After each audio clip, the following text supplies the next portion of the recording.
So, onto the topic and my background. I have spent about 30 years in three or four industries, all of which have innovated very heavily. So there's software, IT, finance, and consulting, through which I had a view into some other industries like manufacturing and transportation and so on. And I have been witness to a lot of innovation across the world. I've lived and worked in different countries, from the US, Europe, Japan, Australia, Middle East, Africa, India, of course, and I have engaged quite deeply with the Israeli innovation ecosystem as well. Right now, I'm fairly active with investing and mentoring and advising in the innovation ecosystem in India, which is a combination of startup ecosystem as well as some of the policy areas that are required, because innovation happens with an ecosystem, not necessarily with just individual entities within an ecosystem, and it's very important that as a country we build on that as well. So through that experience of the last 10 years, I have gleaned a lot of insights into what's been working, what's not working. And when I tried to think about it in the context of Vedanta, and I'll talk about why Vedanta and innovation in a minute. Firstly, I want to try and just define how we see innovation in this program. Right? So it's a creative process. That's essential. And it is not, we use words like jugaad and so on. This is not about jugaad. This is a truly creative process by which a superior outcome or a superior experience is delivered to a consumer or a user of a product or service, while contributing to a larger betterment of humanity. It could be a community, it could be a country, it could be an industry, but there is some transformational contributory effect that happens beyond the entity that is delivering this. So that's how I'm defining innovation in the context of this program.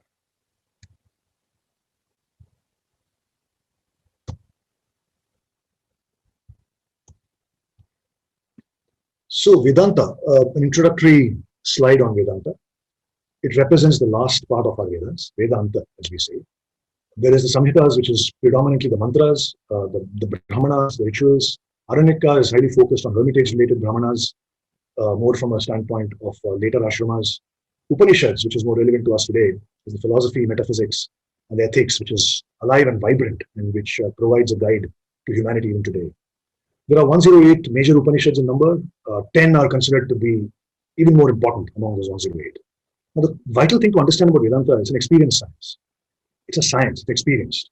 So there's a hypothesis, and there you experiment, you experience, and then you believe that something works or not. Even the simple act of breathing, for instance, which comes in the context of dhyana, in the Bhagavad Gita, you can experience the difference that you have in your vital organs in the context of changing your breathing.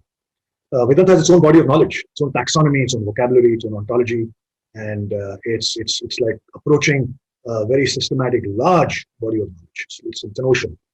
And what we try and do in Applied Vedanta is to provide slices of that, because it's very daunting when you try and approach all of Vedanta, which is, all of us have gone through that, and we've had to take baby steps. And Applied Vedanta Institute and my personal endeavor is to provide slices of what Vedanta is in the context of a particular applied or action-oriented context.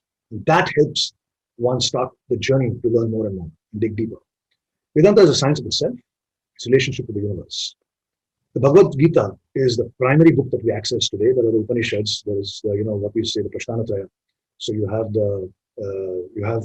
a whole set of literature behind it, but Bhagavad Gita provides a very easy way, relatively easy way, I should say, to access the body of knowledge that is there, which is universal, timeless in nature.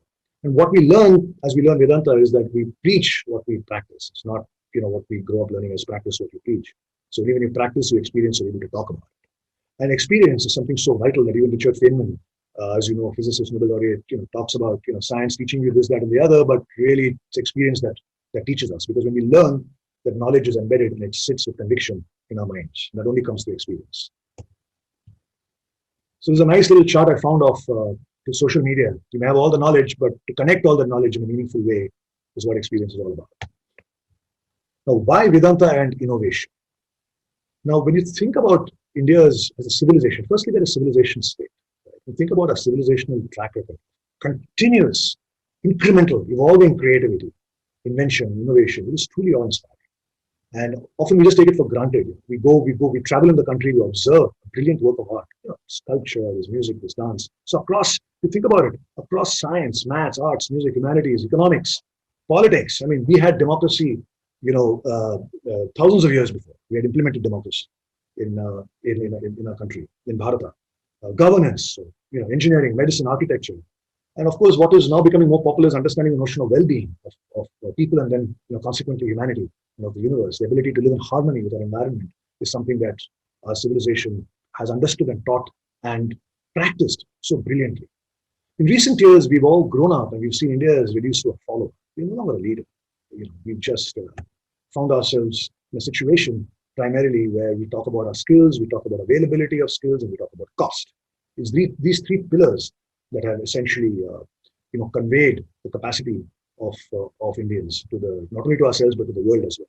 And in my experience in the last 30 years, I have attempted as an entrepreneur, first as an engineer, then as an entrepreneur, then as a CEO, then as an advisor to some very large technology companies in India as well, to break that mold, to say that we're not just about skills, availability, and cost, but we are about the capacity to generate ideas and to lead in terms of thinking in various areas, right? Whether it is, again, we talk about real life context of engineering, manufacturing, finance, different industry sectors, and so on.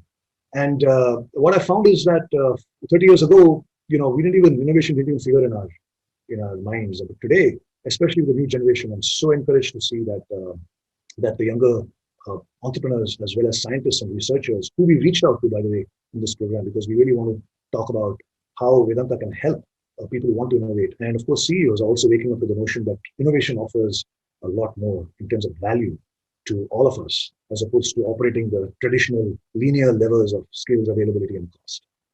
And this has been a passion for me for 30 years. And, as I've been also understanding the Vedanta and doing programs, I found, deeper connections, right? Because think about it, a civilizational success for over centuries could not have happened without scriptural underpinnings. Simply because Sanatana Dharma and the whole body of all our Shastras and our scriptures and the variety of teachings that we've had, right, are holistic. I talked about all the various areas in which we've had awe-inspiring creations, and they're deeply integrated into our lives. So Sanatana Dharma would have provided these, the anchoring principles and ideas of this level of staggering achievement over so much time. And in our approach to applied Vedanta, we try to uncover these core drivers of what drives some of these phenomena, and what is it in Vedanta that buttresses or anchors these ideas. And this program is really a step in that direction. So what I've attempted to do is to see what are the key Vedanta principles and ideas that would have helped us civilizationally and are also very relevant and effective and powerful in today's context when we want to transform ourselves as individuals who can make an impact in terms of innovation. So, here's a very nice thought from our Rigveda. Ano Bhadraha Kritavo Yantu Vishwataha. Let noble thoughts come to us from all directions. That is actually the source of how innovation also is a very powerful mechanism, because it embraces and absorbs ideas from everywhere. And one of the things that is very important to understand the way our civilization innovation work is not individual. In today's context, it's very individualized. A lot of personalities around which innovation is given credit. But we had an institutional mechanism where individuals were subsumed into wave after wave of innovation and creation and invention, where it was the end product that stayed and everybody could share in it. So we didn't have the notion of patenting or patenting, as we say in the US, which is a very modern construct. So it has its pros and cons as well, and we can talk about that later in the Q&A. So as Rahul said, try and wait till the Q&A. The Q&A I find tends to be the most exciting part of all my programs, because people really dive in and ask very interesting questions. Everyone's coming from a particular place in terms of their own set of experiences, and I really relish that the Q&A that happens. There's so much learning across everybody that happens in the process. So I'm going to first spend some time talking about Vedanta principles. Here I'm going to go top down, and then I'm going to come into how the connections get formed between these ideas that I'm going to be talking about and what are vital characteristics for innovation to happen. And that connection will happen next. So let's talk about Purushartha, which is the most macro framework of living, or for living. Purushartha is also known as Atma. So people confuse Purushartha, and you may have somebody say, oh, that is male. No, it's not male. Purusha versus Prakriti. So Purusha speaks to Atma. And the other thing that I like to do is I like to use our words in Sanskritam. And, often words don't have a clear equivalence in English. We try, soul for Atma, not the same thing. Dharma, there's no equivalence as well in any language for the concept of Dharma. So it's Atma Artha we're talking about. And this macro framework essentially has 4 pillars to it. There's Dharma, Artha, Kama, Moksha. Every life must be led keeping in mind these 4 dimensions of what a good life is. So if you think about it, there is there is absolute encouragement and support for generating wealth, for having a good time, which is what karma represents. But the pivotal aspect is that everything is tempered, controlled, managed through dharma. And dharma, hence, is a very interesting concept because you can apply it to various facets of our life, which is why dharma, I will spend more time on dharma as we go. Moksha, of course, is a stage of life where we are seeking the ultimate truth of who we are and how we are connected to the Paramatma, the Brahman, or Narayana, depending on which sampradaya you come from in terms of your belief in the Vedas and Vedanta. The important thing to understand here is that all Purushartha dimensions are anchored by knowledge and wisdom, which illuminate and informs each dimension of Purushartha. And that flows underneath at all times, enriching the pillars of Purushartha. In the modern context, it's almost like a framework for sustainability. We talk about, and I'll come to that again in a second. We talk about how to sustain all of life in harmony, and Purushartha provides that notion of sustainability, even for enterprises. You generate wealth, you generate artha, but you temper it with dharma. Laws only go this far. Ultimately, it's dharma that has to provide the brakes, it has to provide the design, it has to provide the capacity for how much artha you generate and how you generate it. So, we get over these traps of socialism, capitalism, communism, all of that, because, we're saying, yes, make money, but dharma and artha. So dharma artha provides that the Hegelian balance, if you will, of thesis, antithesis, and synthesis. So we get away from extreme views of, capitalism is bad or socialism is bad or, any of that. That's the beautiful thing about how our ancestors have conceived, about how life should be led. And there are no limiting definitions, get away from this. I spent a lot of time on this in my critical thinking program as well, about how when we start to tag people and tag ourselves, we're limiting ourselves in terms of our capacity to contribute, as well as to think about the possibilities, both. So life is balanced across dimensions and facets. Now, the interesting thing is, what aspect of Purushartha has got more weightage or is more important or is higher priority at a particular stage in life? And that's what ashrama provides. We're all familiar with the ashramas of life. Brahmachari, then brahmachari, you are basically a student. As a grahastha, you are engaged very deeply in dharma, artha, and kama, all three, right? Or, because you're developing a family, you're working, you're generating money, you're saving, you're investing. It's a phenomenal amount of intensity of activity that happens in the grahastha stage, the grahastha ashrama of the life. And Purushartha is very valuable in providing the guidance for that. Then later, in Vanaprastha, artha, the idea of artha comes down a little bit. You spend a little more time starting to think about moksha, which is, you ask deeper questions of your purpose, of your life. Is there life after death? And, in sannyasa, you start to retreat even more deeply into who you are, and you're preparing for the afterlife, whatever you may believe that is. So dharma, I've got 2-3 slides on this, so please pay careful attention. This is an extremely vital concept. There's nothing in any other language or any other philosophy that captures that. It's just poorly understood, widely misunderstood, and it's contextual. It's got layered meaning. In fact, Hinduism itself is known as Sanatana Dharma. We keep calling it Hinduism. It's somebody else's tag, which is eternal dharma, is what we call it. There's also the idea of Swadharma and Paradharma. Paradharma is layered, it's textured, but essentially it is, Swadharma is an individual's dharma, Paradharma is what you should not be practicing as dharma as well. And a lot of principles of dharma are very objective. Then you can apply it subjectively. So layered, like I said, there's a metaphysical level of that. It defines the quality of a thing. Right? So we say human beings are divine. We say there's divinity in everything, in animals, in plants, and that's the core quality of a particular thing, right? That's the metaphysics of what we are. So we're saying at a metaphysical level, it's really we are Atma. We are a Jiva, we say, right? We're a Jivatma in our current existence in our current avatars. There's an intellectual level to dharma, which is all about rules, ethics, principles, practices, and oftentimes it's all about doing the right thing, we say, in various business contexts and life context of relationship. So there's all of that where we intellectualize dharma, we try and capture it, we document it, we try and practice it, we tweak it, and so on and so forth. At a physical level, dharma is simply the reason to exist. One of the beautiful things we say is the paropakaraya, which is the service of others. The existence of various things is actually to serve others. So water exists to serve. The trees, flowers, and wonderful, wonderful things in nature, the bounty of nature is serving somebody else, which is why we are taught to respect nature very deeply and coexist and harmonize with it, and not to exploit and abuse nature. And there's, like I said, the righteous conduct, the right thing. But then you start to think about what's my duty as a father, as a son, as a brother, or as a sister, as a mother, and to my community. So it almost goes in concentric circles. right? So your immediate duty is to yourself. When you think about your family, extended family, friends, and then you think about the community, the group, and to the nation, to civilization, to humanity. And that's what Dharma encourages you to think about. You are not just, you don't just have, rights uh, for yourself and duty for yourself. It's actually, it goes well beyond you. And we all have to think over time about how we can fulfill this many levels of duties that Dharma imposes on us. The other way to think about Dharma, another nuance to Dharma or dimension, is how it is linked to Varna. We say Shakta Dharma, the Dharma of a Kshatriya is called Shakta Dharma. We'll spend more time on the Varnas later. Another beautiful way to look at Dharma is that which upholds, protects, and nurtures. So you can just see, every time I think and talk about Dharma, I get goosebumps. Because it is it's like a lotus, with every petal, which describes some facet, some nuance, some dimension of life, which one needs to absorb, pay attention to, and then act upon. So think about Dharma as that which upholds. Without that, there's no meaning, there's no purpose. And that's why we say Dharma needs to be protected. We say Dharmo Rakshati, Rakshita. So this is again a set of responsibilities and duties. We need to respect Dharma.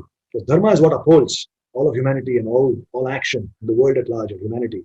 And hence, teachers of Dharma, institutions, missions, temples, we need to respect, nurture it, protect it, and defend it. And that is also part of what we should do in terms of a duty. And I mentioned sustainability. So I've created this 5P framework of sustainability. People talk about the triple bottom line.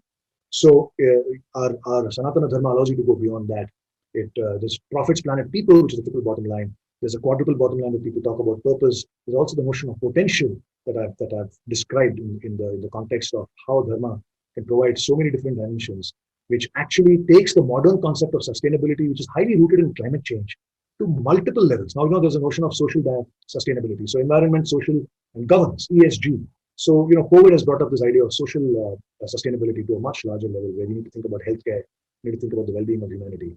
And our 5P, profits, planet, people, purpose, and potential, takes this to a whole different level, holistic, integrated level. Artha, I think, like I said, there's a common belief that, and many of us have grown, and many scientists, and I know there are some scientists in the audience as well, in the group here, and I've interacted with scientists in IISc as well, and they think money is a bad thing. And this is so completely diametrically opposite to what our scriptures have taught us. Artha is valuable. Artha must be pursued. Artha is meaningful, but it has a purpose in life. Artha needs to be balanced with that. So Artha is good, not condemned, to be glorified. And there's the Artha Shastra, which Kautilya has authored, which brings out how well Artha can actually play a meaningful role in the lives of the community and the nation as well. And in fact, in Artha Shastra, it talks about some forests that can be used for commercial purposes, and some other forests that cannot even be touched, but should only be nurtured so that we have clean air. So this is the level at which our Shastras have described the whole idea of how life should be led. There's a brief note here saying, the pursuit of Artha is determined by a Swadharma Swabhava, which I'm coming to as well shortly. So what is Swadharma? A Swadharma is a person's individual dharma. Swadharma. Now the vital thing to understand here is that the Swadharma of an individual is in transition at all points in time, in stages of life. It depends on the station of your life at a particular point in time. And I will elaborate a little more on this. Now, the reason Swadharma, and this Swadharma concept is a very important, dominant concept in some of the larger Vedanta programs that I do, because it defines what you do in life. It defines your karma as well. So recognizing your Swadharma, following your Swadharma, this is what Arjuna is taught by Sri Krishna in the Bhagavad Gita. Arjuna says, I want to go to the mountains and I want to meditate. I want to give up everything in life. I want to become a mendicant. And he says, no, that is not your Swadharma. That is Paradharma. You are now trying to run away from a reality, and you're painting your Swadharma. It's a very convenient way. It's a cop-out, right? And he doesn't permit Arjuna to do that.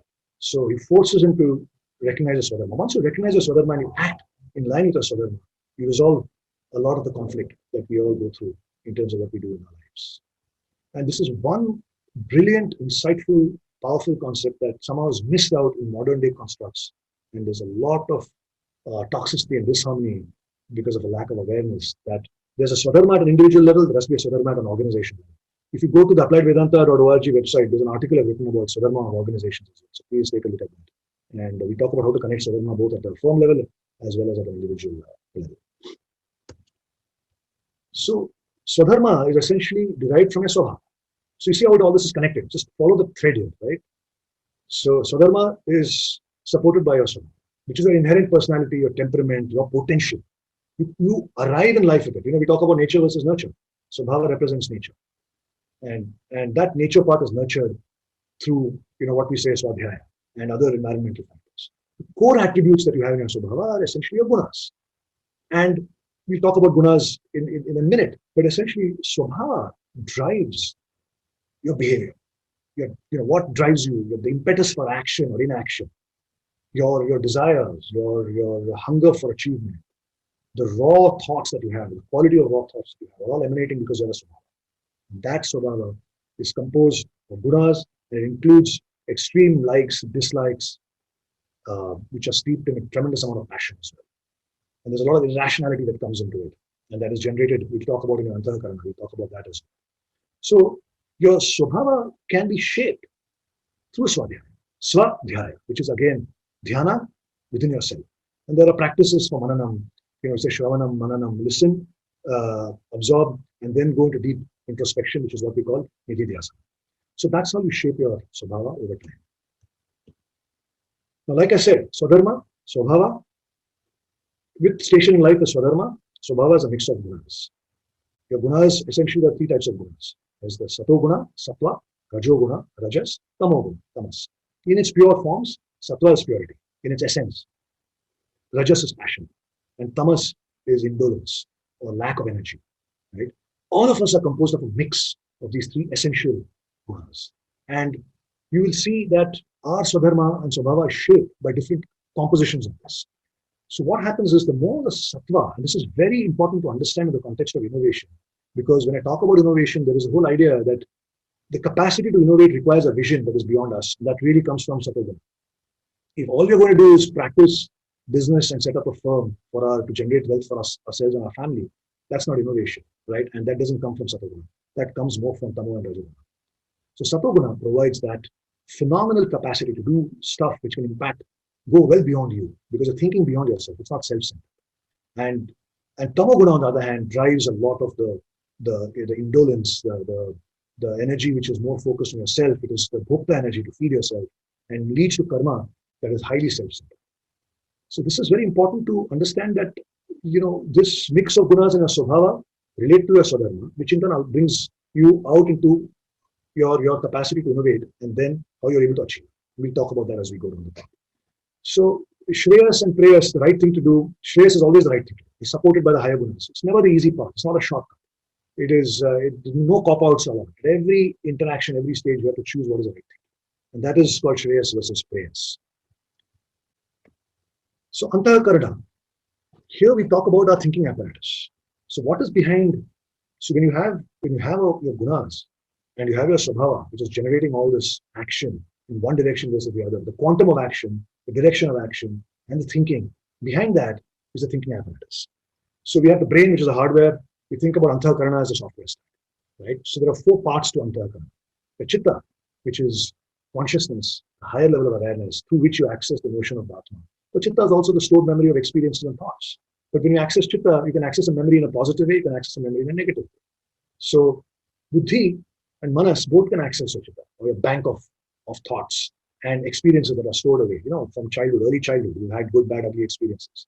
How you access that? Do you learn from it? Do you now convert a negative experience into a positive action today? Is determined by how you manage your Buddhi and your Manas. Buddhi is a seat of judgment. So we separate between intellect and mind in Vedanta. So mind is the Manas. It's just a field of thoughts, desires. It's just boom, boom. It's just things popping up, right? And you sit quietly, you'll be thinking about something. The thought pops into your mind. You're not in control of it. It's just there, right? It comes up. It's a dynamic field. Positive, agitated. There's a positive side, the negative side, depending on the quality of thoughts. The Buddhi, on the other hand, looks at the mind. It's like how the Buddhi is the person who's holding the reins. The reins are connected to the horses.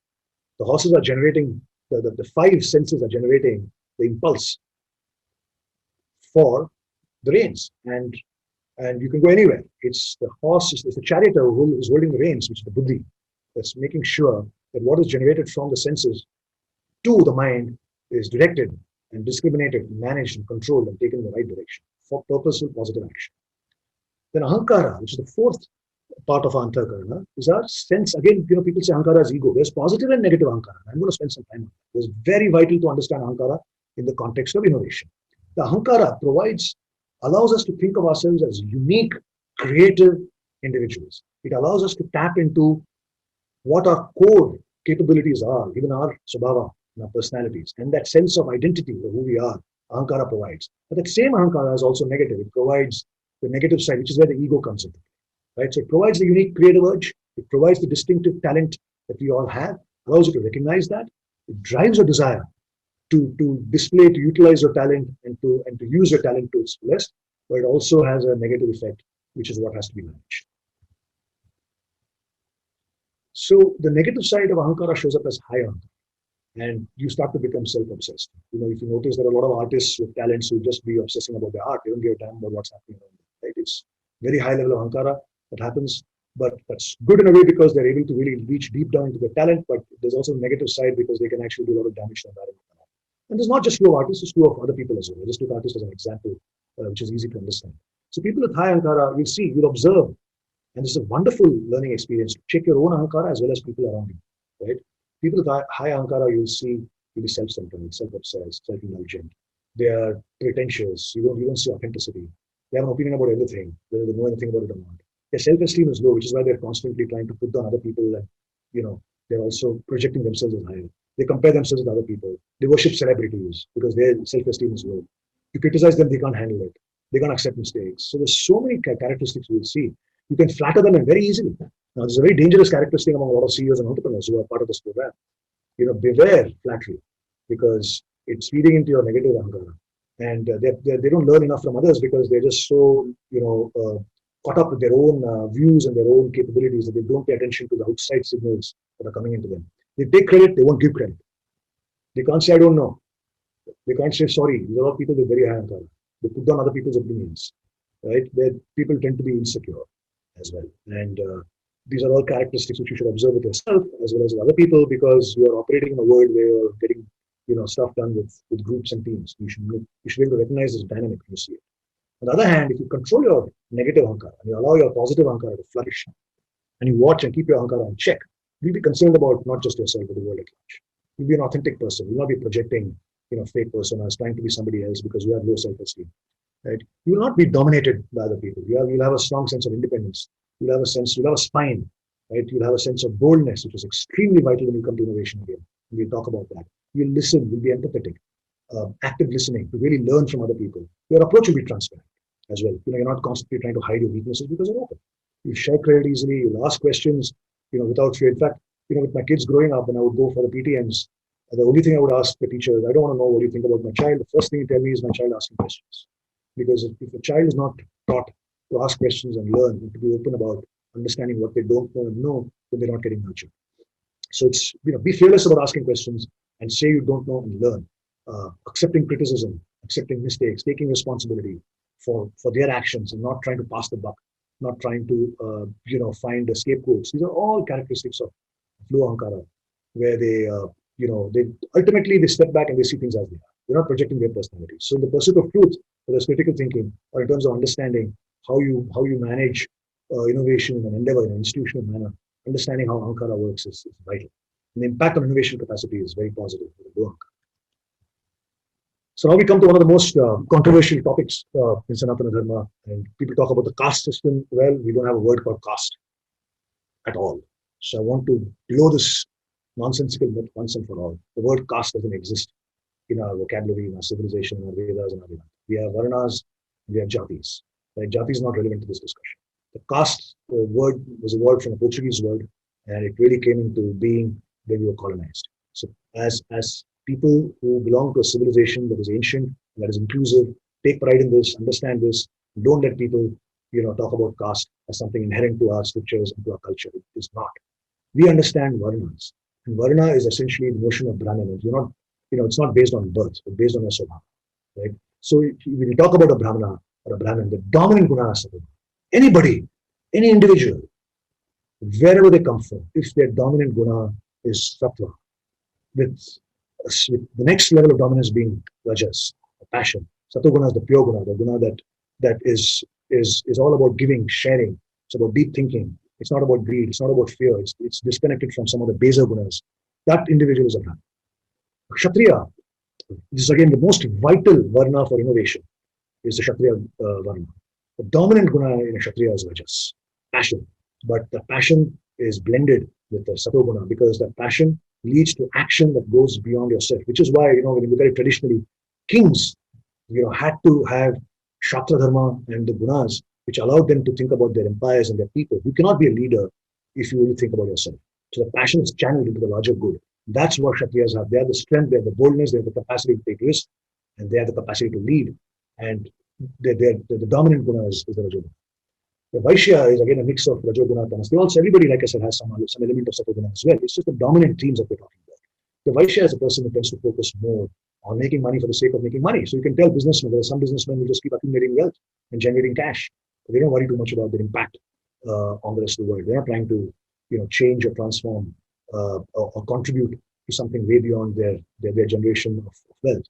And then the Shudra is a person who acts as an individual contributor, a person who acts by virtue of skills, and they have a lower degree of the other gunas that gives them. So the more of the Tamoguna, the more individual centric you are, and as you go towards the Satoguna, the more external centric you are. So that's the fundamental difference. So once again, it's not based on birth, based on Swabhava, and it can be shaped. You could have a very high degree of tamas early, but once you recognize that, you find yourself procrastinating, you find yourself not having enough energy to do things beyond just your 9 to 5 work. If you recognize that you want to do more, you can start to shape. And I talked about Swadhyaya as a method to do that. And Swadharma actually aligns beautifully with the Varna, because that's really what it is. But what you will do is you look at the station in life. That's how you think about your Varna. And you say, okay, my Swadharma is being shaped by the Varna that I believe I have or I belong to, from the standpoint of my Swabhava. And what is my station in life? What can I do today?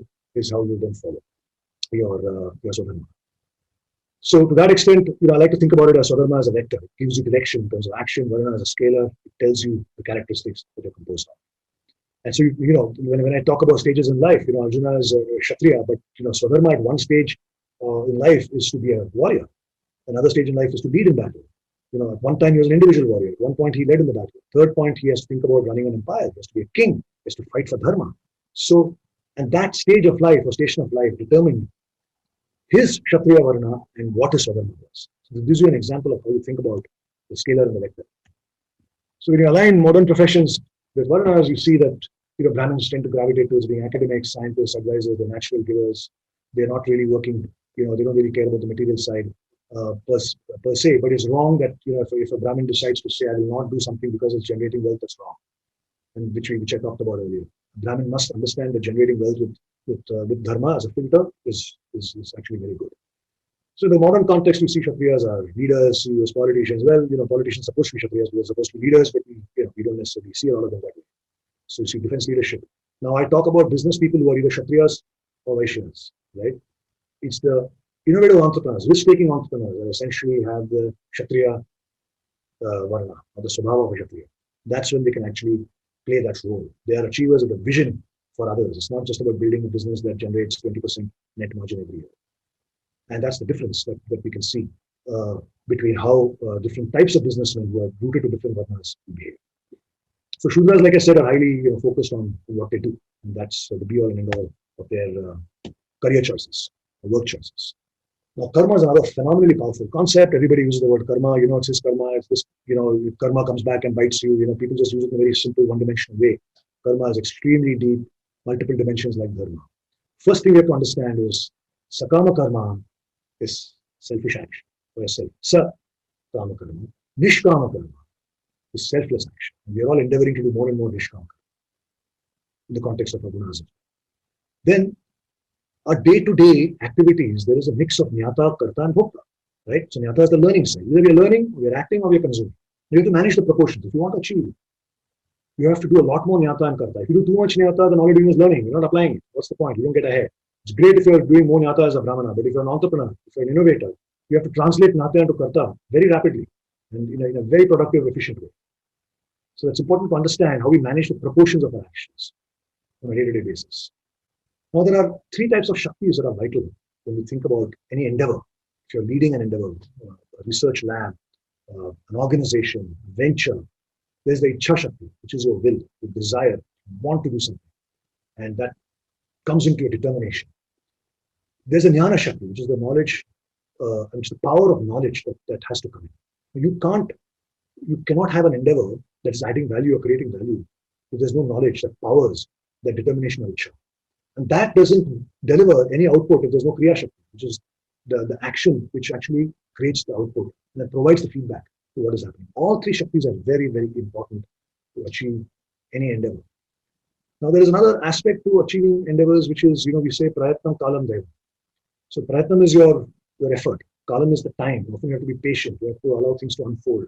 Everything has its horizon. Everything has its meter in terms of unfolding and delivering output or results. But there's an aspect of Daivam or Ishvara that we cannot control. And we should know when we need to let go. Oftentimes people are so stubborn, and there's a difference between being determined and being stubborn. Stubborn is when you don't pay attention to the Daivam characteristic or the Ishvara characteristic. Serendipity, which is, things happen, sometimes things get connected. Allow it to happen, but sometimes it's not working in your favor, and you should know when to call it a day, when to let go. Otherwise, you create tremendous amount of stress around you. Now, there are, in Tattva Bodha, Shankaracharya talks about the sixfold inner wealth. And Titiksha is one of them. There are two that are pulled out necessarily, which are relevant for innovation. Ability to handle difficulties of the environment. Extreme cold, extreme heat, extreme pain, extreme hours of work. You have to deal with stress. You have to deal with failures, criticism. All of that. Titiksha is, in a way, like think about yourself being Teflon coated. Right? It's the way to handle all of that economy. And Samadhanam, which is a single pointedness of the mind. Ekagrata, we say, Samadhanam. So that focus needs to be there, which allows you to maximize pure action towards the endeavor. If there's distraction, there's dissipation of energy, then, again, you're not able to act. Karma is act. It's all about action. Samadhanam is vital. And now you have to test your karma against your Swadharma. Not everybody will have the right Swadharma for the endeavor that you're about to pursue. And you need to understand. If we say, the Swadharma is like the mountain you want to climb, and karma is the act of climbing the mountain. But if you don't choose the mountain wisely, if the mountain is not aligned to the karma that you do, then, the wrong action with the right mountain, it doesn't work. Right? So you've got to make sure that the action is related and is connected to what the mountain requires. And the mountain itself has to be the right mountain based on your Swadharma. So Karma Yoga is different from Karma. Karma is action. Action generates experience. And experience, as we said right in the beginning, is what creates the environment and the capacity to absorb knowledge and to grow. When you grow, your action improves. So, this is a big part in several chapters, chapter 5 and chapter 6 as well. There is a, when Arjuna is talking to Sri Krishna and he says, how do I attain moksha? There are some people who attain moksha so easily, even in our day-to-day lives, we see that there are some people who are sages or rishis. And Sri Krishna tells him, you have to act. Karma Yoga is your path. So you please focus on action, and then automatically you start to burn out your vasanas or the energies or your desires and the negativity that is sitting in you. So, and when you act with low focus on the outcome, low desire of outcome, you don't have anxiety about the outcome. It is pure action. It is sattvic action. And it is action for the sake of action. We say we will just do it and you won't worry about the outcome. Sure, you know what your objective is. You have an objective for an action, but you don't spoil the quality and the efficiency and the positive energy in that action by worrying about the outcome. That's what Karma Yoga is about. You act, you nishkama karma without worrying about the object. And that does not accumulate negativity, and that is pure action to maximum results. So now let me bring this back to innovation. Let me see how much time I've spent. Okay, great. So we talked about what innovation was: a creative process, superior outcome, experience delivered to a consumer, user, product, service. Important thing is larger betterment, community, industry, world at large, and so on. So that's vital for us to think about from an innovation standpoint as well. So one of the things we have to try and do now is connect Vedanta and innovation, which is what we said. So there are a few key capacities of an innovator, characteristics of an innovator that I have observed, experienced, and I've learned from other people who have spent time in innovation ecosystems. And the idea is then to see how we can take these Vedanta principles, how you become aware of those Vedanta principles, and how you look at yourself in the context of innovation and see what Vedanta principles would you apply to yourself so you grow into a better innovator. And I have a framework after this as well. But let's just try and explore this. So the first thing for an innovator is you've got to have the vision to improve the world itself. And I'm seeing that in abundance with a lot of young people today. They want to come up with a better device for blind people. They want to be able to say laptops are, in fact, I'm interacting with some of these firms. Right? Fantastic ideas they're trying to convert into meaningful outcomes for people who are needy in some way. So, innovation can be about doing something much better, or you could be the only person even doing it as well. Here, they're trying to improve what's out there. The devices out there are making it difficult for blind people to access the internet. So they want to make it, with audio, with the tactile features much better than what is already available there. So that vision is a fundamental force that comes from Satoguna. And we said, so you have to pay attention to your Swabhava. Do you have more of the Satoguna that's prompting you to think about how you can make a difference? And then what talent and capacities do you have, which your Ahankara is telling you that, great, I'm motivated, I have this capability, I have this talent, I recognize this, I recognize this unique set of talents that I possess, and I need to use it. That's your positive side of Ahankara, right?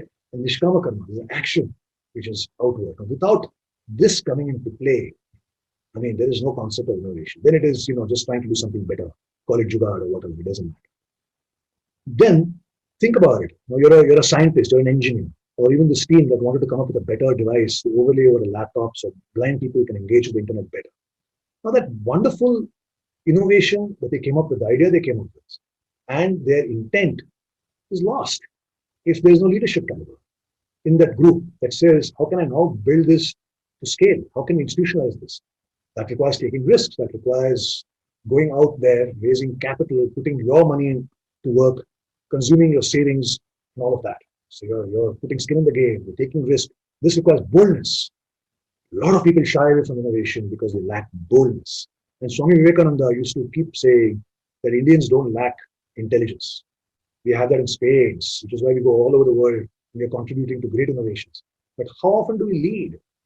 It's the boldness that's the gap between the capacity to innovate that we have in our intellectual level and what we actually deliver in an institutional way. And this is why the Kshatriya Varna, that boldness, the ability to take calculated risk is so vital. And the ability then to team up with people who complement your capabilities and your knowledge and your skills is so vital, because you can have all the boldness and all the leadership, but if you don't have the depth of knowledge, what's the point? You don't have that R&D that's working together with a leader. You can't create institutional scale and institutional impact through innovation.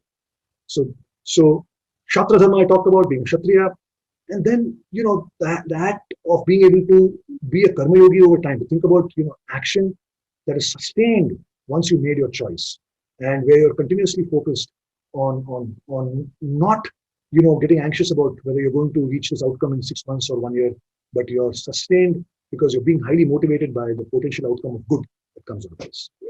But you need the buddhi, the intellect, the buddhi yoga that looks at the mind. Sometimes distorts the kind of risk. Because we all become hopeful, it diminishes the idea of what true risk that you have in the endeavor. Now, buddhi has to be applied to discriminate between a risk that is serious, that can destroy your endeavor, or it can hurt your endeavor in a particular way, and how do you manage it? So discrimination is vital. Think about that risk. Then there is the integrity to think long term. No shortcuts. We have a lot of businesses that will start to say, yeah, we want to come up with the next drug, discover the next drug. But then in 6 months, you say, no, this is actually going to take a much longer amount of time. Let's just do, manufacture generics and wait for the patent regime or patent regime to expire, and then we will just, build the business. So that requires a lot of that long-term thinking that must happen. You can't, even in terms of building the entity, you can't take shortcuts. It requires integrity at every step. Financial integrity, intellectual integrity are essential. So there you think about Purushartha and how Dharma and Artha provide the balance there as well. In the ashrama, because sometimes you have to be in the right ashrama. If you're not in Grahastha, but if you're already close to retirement and you're at a point where your mind is now starting to think on more philosophical levels, it's not the time for you to do something long term. So you have to marry the Purushartha and the ashrama stage, and to make sure you make the right karma choices, which we talked about, to ensure that you're able to think and operate long term. Then capacity for deep knowledge and special expertise. So someone with a more Brahmana Varna orientation will have this. Satoguna is required. The karma choices of Jnata is very high in this. The buddhi yoga is essential so that you manage the negative impulses of your mind. The manas is generating a lot of agitation, provide discrimination, so we're able to do true deep research and unearth insights which otherwise an agitated mind will hold you back from doing as well. And this has to be blended and complemented with collaboration with the right team where deep knowledge comes alive in the context of innovation. Now, one of the most important things when we all know this is, how are we going to be able to withstand failures? People talk about America and they say the reason America, the US, there is a lot of respect for innovation uh, because people inherently also respect people who've tried and failed. If that is changing in our country as well. This whole idea that you can fail, even in an organization, if you're running a company, and I've done this, right? When you create R&D, you build a team, you give them some budget, you give them a roadmap, you allow them the space, the freedom of thinking to come up with fresh thinking and fresh products and fresh ideas. Now, if you the first time they fail, and if you frown upon it, and their bonuses are held back, and you penalize them for failure, you think innovation is going to happen? It's not going to happen. Innovation will die. So the environment must allow for failure, the first step, and then you respect failure as well and see what you learned from that failure. And this is where Pratiksha is very, very important, being able to withstand the ups and downs, and being able to bounce back. And this is where keeping your ahankara, like I said, Teflon coated, make sure ahankara, you don't go up and down in terms of your swings of self-esteem, saying, oh, I'm worthless, I failed in this. No, understand the reason for the failure and nurture the positive side of your ahankara so that you're able to continually create and do the unique things you're capable of doing, because that's what you as an individual are capable of doing. When you have to make the personal sacrifices, that's where the karma choices come in. You have to cut back on your bhokta. You can't be, hitting the pub, hanging out with friends and doing all the other things. You have to make those sacrifices. If you're in the stage of grahastha, you have kids, you have to recognize that you want to do something of meaning, of value, that you'll spend less time with your family. Your family has to understand, they have to respect, the spouse has to support it. All of those things are important because you can't then not make those choices. It becomes a half mission. You can't set up an entity, you have a dream, you have a passion to change the world in some way, you put your skin in the game, you put your money on the line, you put your reputation on the line, and then suddenly you start to find that you're not making the right karma choices. You're not doing the learning you have to do, you're not doing the action you have to do, you're spending too much time because oh, I love golf, I'm passionate about golf, I can't get rid of golf. I'm so sorry, I have to do it. So it doesn't work, it's a half measure. So you've got to go the whole hog. Then you have to have conviction without being foolish. And this is where you have to look at ahankara and say, am I getting carried away with myself? As we say in the US, are you drinking your own Kool-Aid? Or are you being realistic about your conviction? So conviction without, getting carried away or being foolish. And there's also an element of buddhi that comes in here along with looking at your ahankara. Is it your negative side? Are you sometimes doing it because you want to look good? That's the negative part of the ahankara. Are you doing something because someone else is doing it? And now in your community, your batch from engineering or from IIT, everybody's now got a startup going and I need to do it as well. Is that happening? Of course, that speaks more to peer pressure and comparisons, but your conviction has to be rooted in positive ahankara, and make sure your buddhi is observing it, and make sure that you're not doing something or not doing it because of peer pressure. And what happens when you're an innovator is that as an innovator, you're obviously going to be, taking a different path, a less traveled.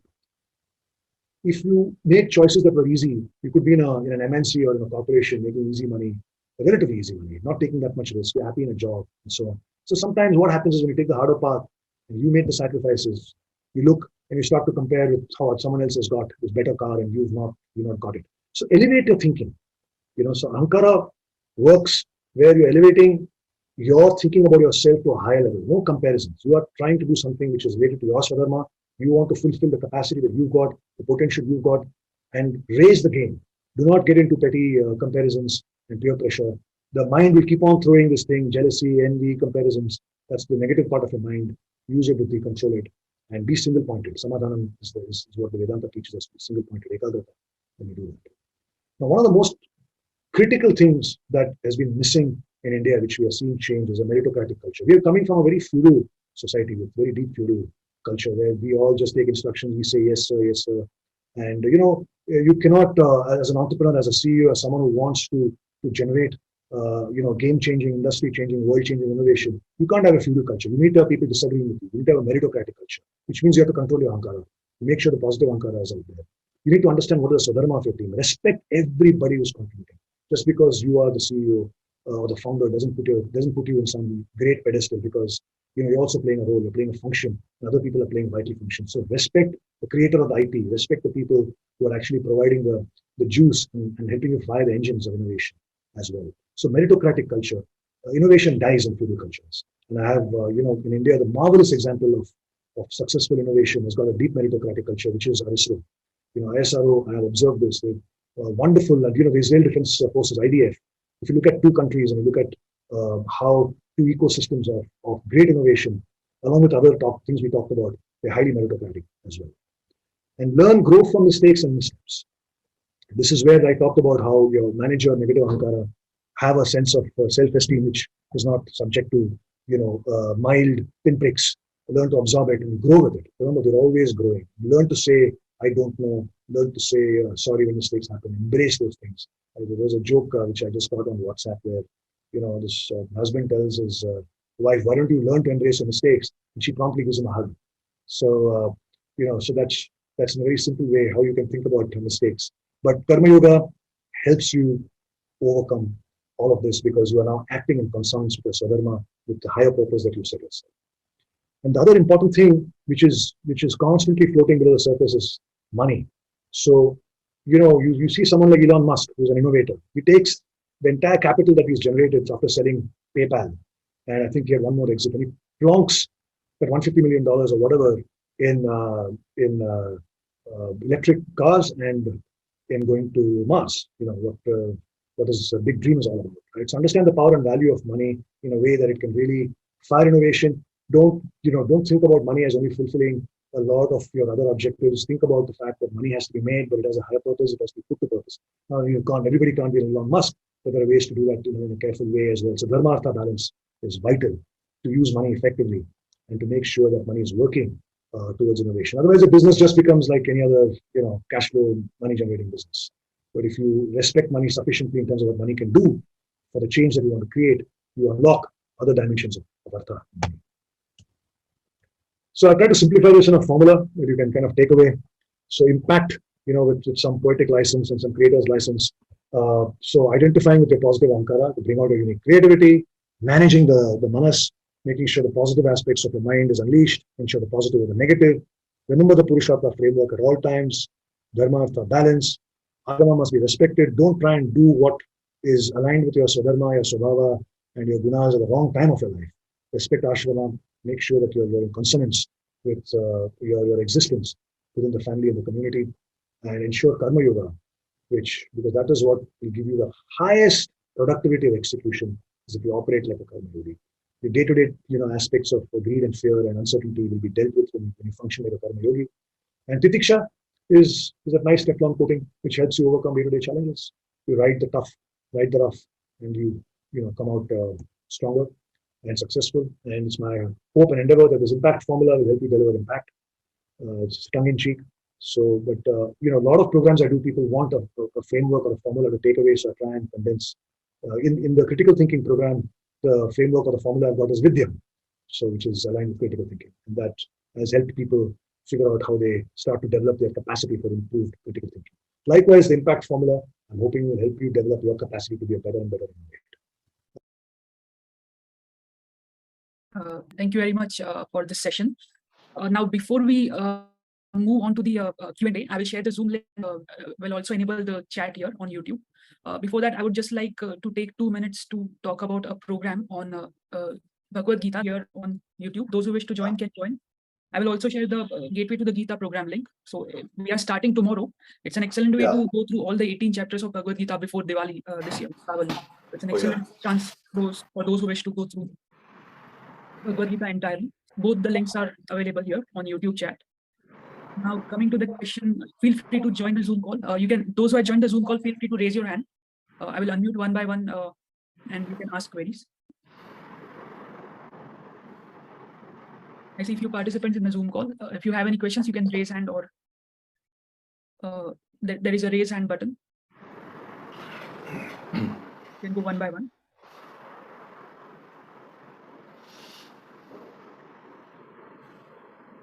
Or you can even type your question in the YouTube chat.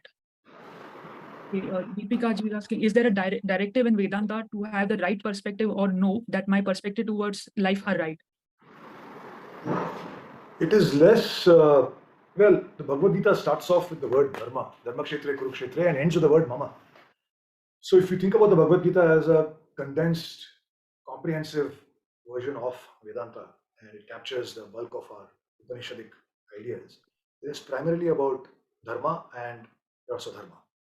So, and everything that comes into that. So perspective on life is shaped by, like I said, your swabhava, your gunas, and your need to understand your swadharma so that you know what your role is in life, at work, and even outside of that.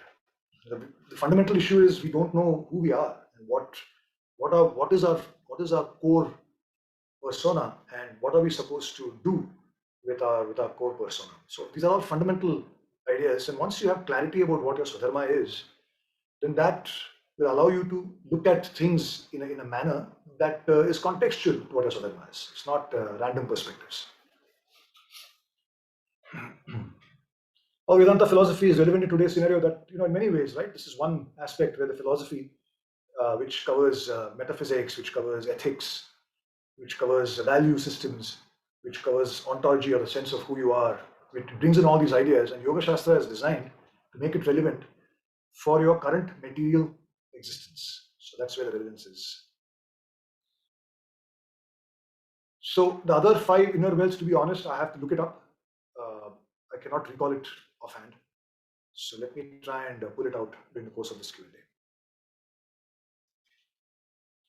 Yeah, working on risk mitigation plan would be Viveka and Vairagya. Yeah, absolutely. Vairagya is a level of dispassion. It's a slightly more complex topic. It's covered very extensively in the Gateway to the Gita program.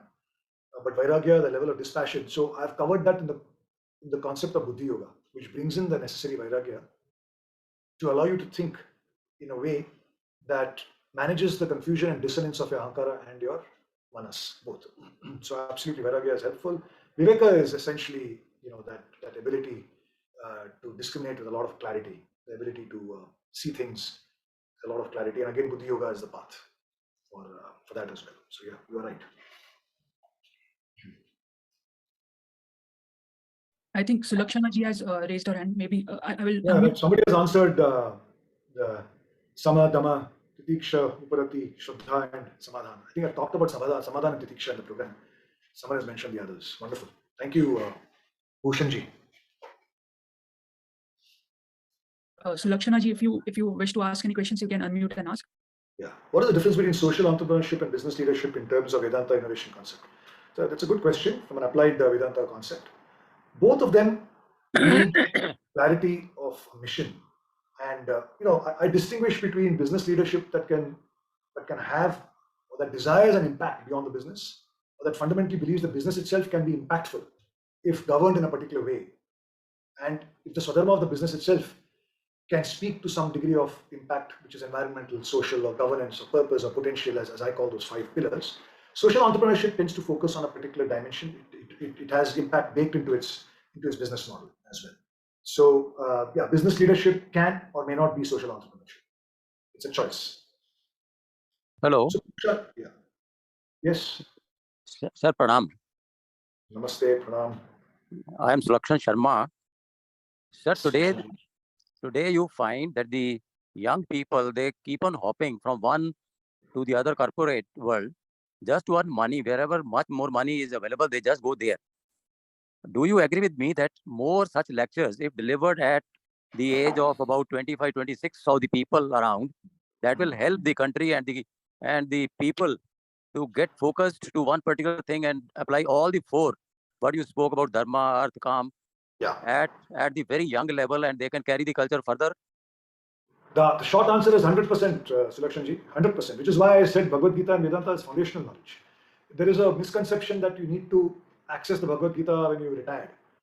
That is a fundamentally fatally flawed assumption, and it is vital that the Bhagavad Gita is taught at an early age, so people are able to function to their fullest potential. That's what Yoga Shastra teaches you, to function at your fullest potential, and then you are able to navigate. You're able to think about artha and wealth and money making in the context of dharma. All this is completely missing. The idea of dharma as a balancing force is completely missing. So you're 100% right. So, sir, an offshoot of this answer is that how do we inculcate this particular habit among the young people? So, this is a broader question. I think, there's a macro picture where the education system perhaps needs to bring this in. Parents need to bring this in. Dharmic communities need to bring this in. And it's happening. Many dharmic communities have mathas and ashramas and gurus that are encouraging this. But it is not part of the mainstream education or mainstream knowledge. So only if there is a desire within a family to learn, this, people are able to reach out and access this knowledge. But on the other hand, every individual should do their bit. There is a macro which you can influence up to a point, but beyond that, we have to do our bit. For instance, I wrote an article on the bureaucracy, need for karma yoga among our bureaucracy, about 3 years ago. And this is a very effective way for every citizen of this country to experience the power of karma yoga if a bureaucracy follows karma yoga, because they're everywhere. You have a daily touch point with the civil services and the bureaucracy of this country. So that can have an asymmetric, highly, multi-level impact, multiplier effect on how our scriptures can get delivered. Ultimately, it's about experience. If people experience something, they'll believe it. You cannot just give gyan or preach. So that is one way, and I believe the government of India has started something called Mission Karma Yogi, but I don't think the experience of people have gone that far yet. Sir. Yeah. Thank you, Next sir. Thank question. you. Thank you. Anyway. What kind of ROI can one expect in the domain of social entrepreneurship? So yeah, sure. So the whole idea of sustainability about 10 years ago, when I was involved with the hedge fund at that time, looking at sustainability as a dimension and impact as a dimension as it evolved from sustainability to impact slowly. The way the investment world is looking now at entrepreneurship, whether it is social or not, is that even if you do good in business, there has got to be a meaningful return.